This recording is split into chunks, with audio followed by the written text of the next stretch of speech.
بسم اللہ الرحمن الرحیم۔ السلام علیکم ورحمۃ اللہ وبرکاتہ۔ اسپتال میں سیلاب کے دنوں کی ایمرجنسی لگی ہوئی تھی۔ میں صبح سے مسلسل مریض چیک کر رہا تھا جب ایک بوڑھی عورت چھوٹے نومولود بچے کے ساتھ ہانپتی کانپتی میرے پاس پہنچی۔ بچہ بارش میں بری طرح بھیگ چکا تھا، اس کا جسم نیلا پڑ رہا تھا۔ ہم نے اسے فوراً ایمرجنسی میں داخل کیا، مگر چند گھنٹوں بعد ہمارا شک یقین میں بدل گیا کیونکہ وہ بچہ تو… دوستو، آج جو سچی کہانی ہم آپ کے سامنے پیش کرنے جا رہے ہیں، یہ کہانی کچھ زیادہ پرانی نہیں ہے۔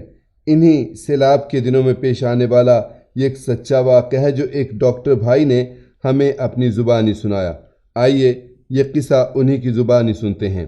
میرا نام شفقت رسول ہے اور پیشے کے اعتبار سے میں ایک ڈاکٹر ہوں۔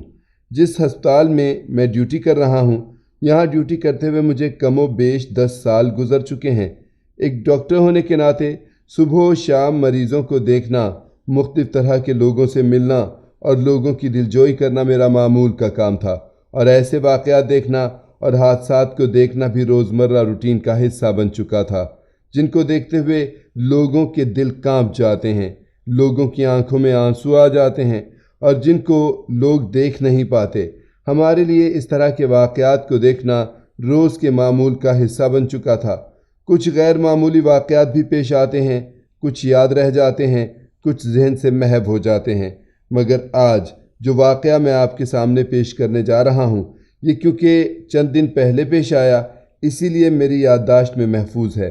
مونسون کا سیزن شروع ہوا تو بارشوں کا سلسلہ بھی شروع ہو گیا تھا۔ ہر طرف بارشوں نے تباہی مچا رکھی تھی۔